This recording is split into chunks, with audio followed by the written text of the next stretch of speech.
Well, this is our lecture number 5, Federalist Papers, 85 essays in support of ratification.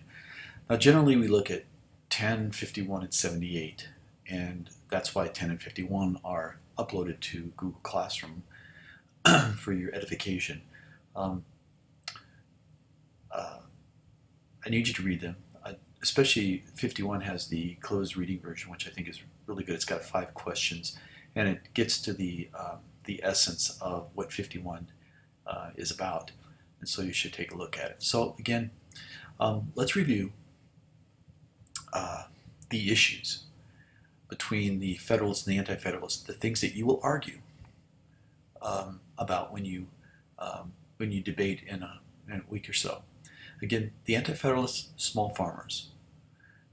So there's a big small dynamic to this between not only big and small states, but between those who owned large farms, plantations, things like that, and small farmers who, in many cases, were eking out a living, and many times were in debt up to their ears to the local banks, and they figured that a stronger state would make it much more likely that they would attempt to collect the debt. Shopkeepers, of course, more government means more taxes. Laborers, it's interesting. Laborers looking at the world in I guess perhaps in a more simple way. Certainly their education levels weren't the same as many of the Federalists. Laborers looked at the state as being something that could, again, take something away from them, impose more taxes, things like that. The Anti-Federalist had a belief in strong state government, weak national government, and because the Constitution did not contain a Bill of Rights, they argued for strengthened protections for individual liberties, and therefore wanted a Bill of Rights because all of the state constitutions had a Bill of Rights. The Federalists, on the other hand, were a different crowd altogether. Large landowners, wealthy merchants, professionals, those who already had a stake in the system, not the government system, but simply needed a different type of system, government system, to aid them, but also to protect the assets that they had developed. They wanted weaker state government, they wanted a stronger national government, and that included, of course, not only a national judiciary, but more importantly, a chief executive. They felt that enough of the safeguards that had been built into the state constitutions was more than enough. A Bill of Rights would simply make the Constitution more complicated. And they didn't really want to add, but it was, of course, ultimately the compromise which allows the Constitution to be ratified. And part of this is they expected, because especially the civil liberties built into the state constitutions were so strong, they felt that there would be few violations of individual liberties. But as we could see, just because the Federalists felt that this would not be an occurrence, we know that history tells us something very, very different. And even with a Bill of Rights in the Constitution, there were still individual liberties that were violated, especially post-Civil War. Now, again, let's review the Madisonian model. During the writing of the document, and these are partially from things that people wrote about the convention who were there, but primarily from Madison's notes, and especially from Federalist 51. Madison was very, very skeptical that parties would not develop, and parties were not something he called parties, but he called them factions, and they were, in essence, special interests. And the Federalist Party and the Democratic Republican Party ultimately became a special interest, and it was felt that factions without safeguards, without checks and balances and things like that, would pose a threat to the stability of a government. And if those things weren't in place, Madison's probably right that that's what would happen. So his worry was um, the tyranny of factions. And he said, basically, we need to limit majority rule. And by doing that, or the way to do that, is to put um, into the Constitution, into its building blocks, the separation of powers, checks and balances, federalism, multi-layered government, an electoral college, which we really haven't talked about, but we will, and a bicameral legislature. And lo and behold, he got all of those five major ideas written in to the Constitution and accepted by those who were there at the convention in Philadelphia in the summer of 1787. So, why does Madison think that we need to have these provisions in place? Well, he lays it out specifically in Federalist 51. He said, government is, after all, the greatest of all reflections on human nature. He had, at this point, 5,800 years of written human history. Government had been around in some form since the advent of civilization in the fertile delta of the Euphrates and the Tigris in modern day Iraq, and further to the east in the Indus River Valley that flows through Pakistan and India in the western part of India, eastern part of Pakistan.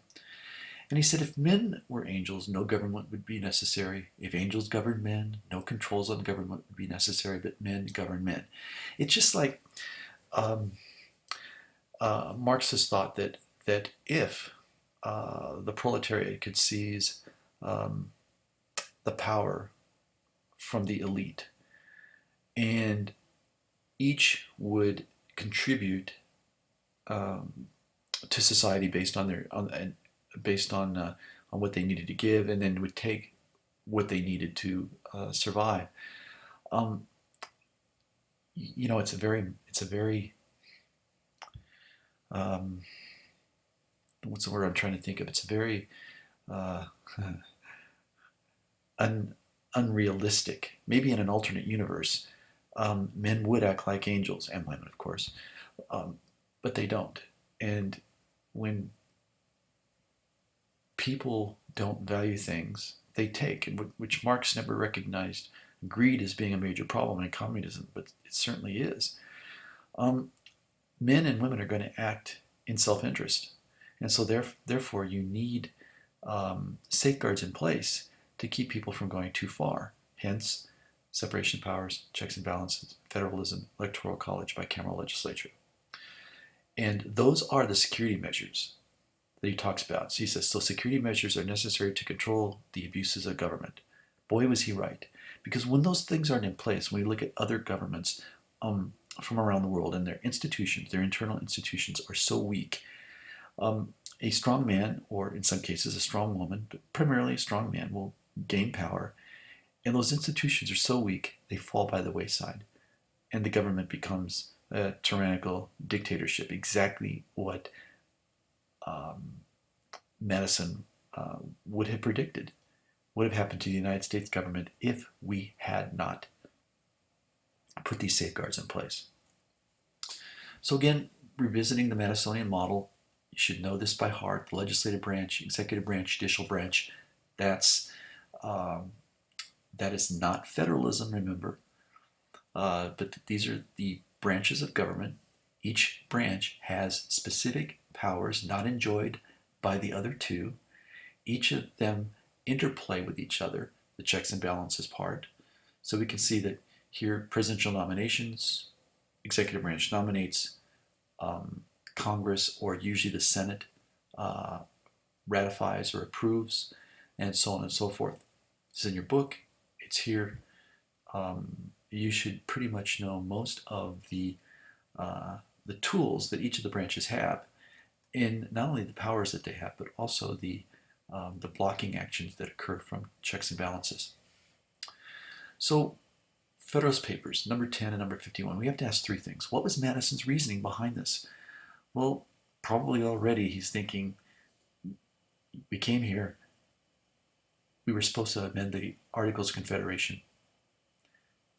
We threw out the baby with the bathwater. We've created a new document. We have to defend that new document in all 13 states if we want ratification. And in 10 and 51, he argues, and in 78 later on, he argues for ratification, and he explains why a person should support ratification as the next step in moving from a disorganized country under the Articles of Confederation to an organized country under the Constitution. So when we look at 10, the main ideas. Number one, factions. Groups of citizens whose actions are controlled by a passion or interest adverse to the rights of other citizens. And Madison says that factions are inevitable. He doesn't like them. Lots of people don't like them. But in every society, be it Athens, be it the Byzantine Empire with its focus of the two factions on each of them represented by a color. Sometimes the factions are religious based, like the Huguenots and the Catholics in France during the 17th century.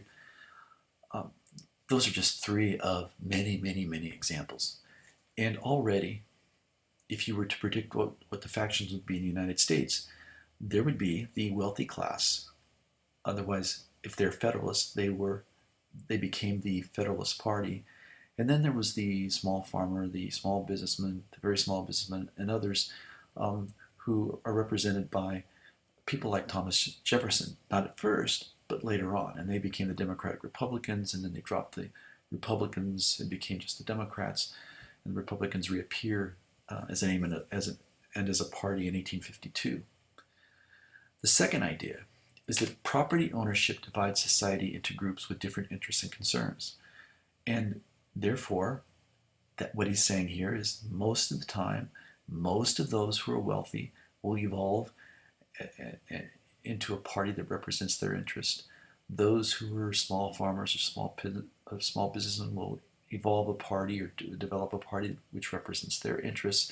And then the two will sometimes clash, sometimes come to agreements in order to satisfy wishes that both sides have. And then the other thing that paper number 10 talks about is the concept of federalism, which is, of course, shared power between national and state governments and controls the effects of special interests. Madison basically says that the larger the state, the more likely it is that not only will federalism be enjoyed by all, but also the fact that it makes it much more difficult for tyranny to develop when the physical state itself is larger. So he's basically saying that it's much more likely for tyranny to develop in a state like Delaware, which is very small, than a state next door like Virginia, which is very big. So in Federalist 51, the focus is on checks and balances. If men were angels, no government would be necessary, but of course men aren't. Many men are evil. And what he did in 51 is defend the concept of separate branches of government, an idea that he borrowed from the writings and thoughts of Baron de Montesquieu.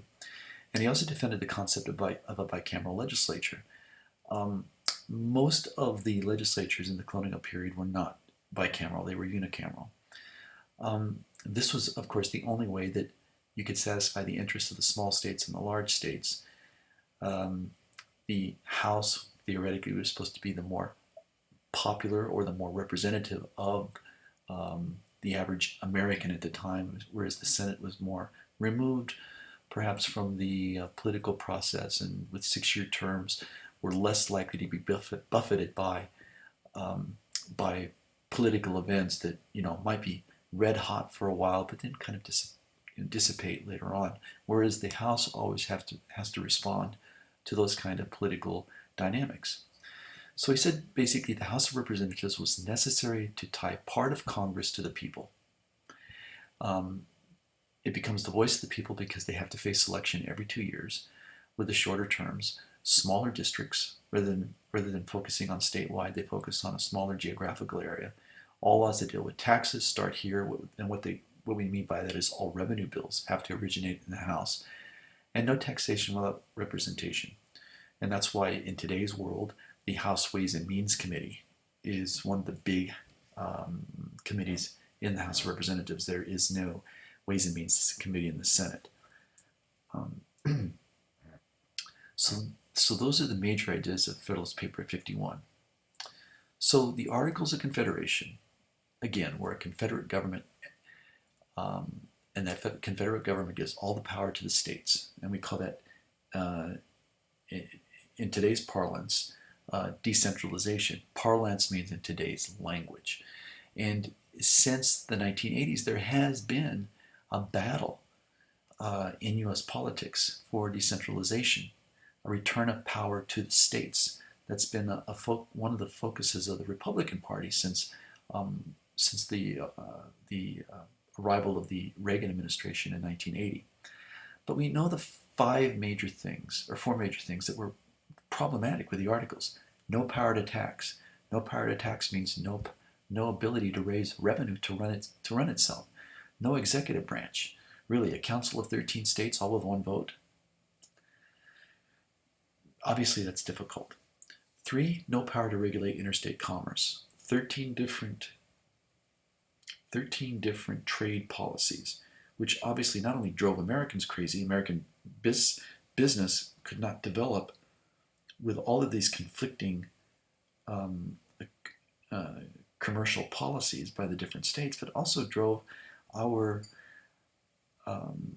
trading partners overseas crazy too. I mean, what set of rules do you play by? And finally, if you wanted to change the Articles, you had to have complete agreement. There was no supermajority. It was all or nothing. And when you have a state like Rhode Island, who lives to be, I think, at the time anyways, lives to be contrary to whatever the thrust of most of the thinking is, then you would never get an absolute all-majority vote on anything.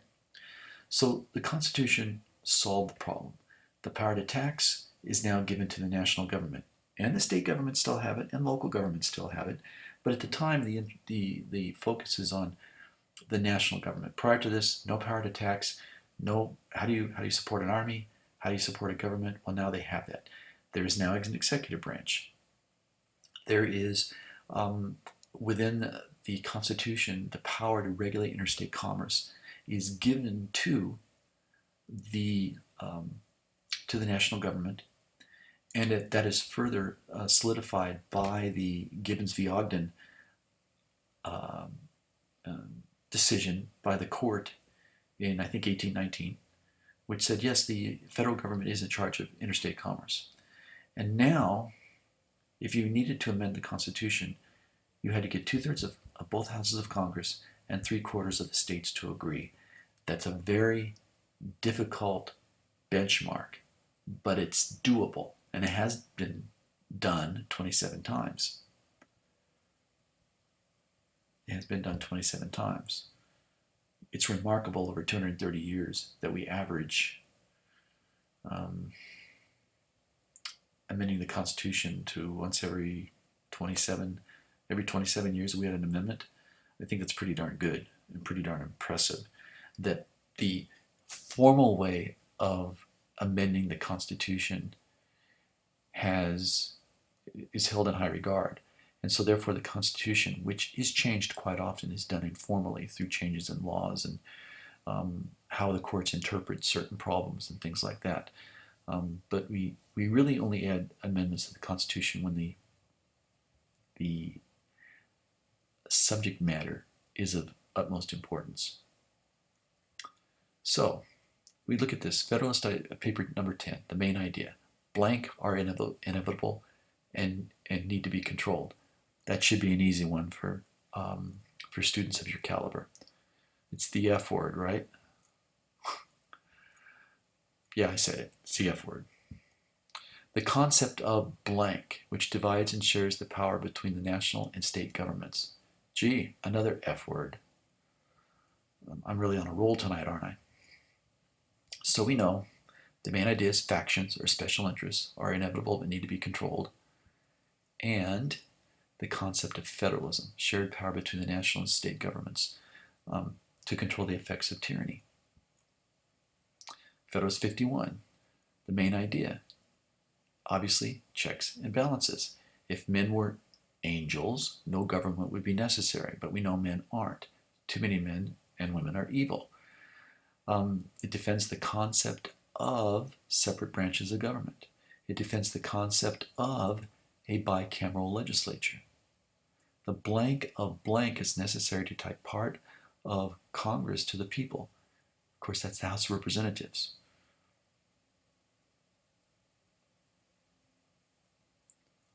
Big concepts in 51. That's why we have to look at it. That's why we have to remember it. And of course, I've already given you all the answers. You can kind of look at this, but this is more just to hammer it into your head that these are the huge parts of things that add up to those 6 core principles that we looked at in the prior lecture. So that is the end of lecture 5, and we're getting closer to debate day.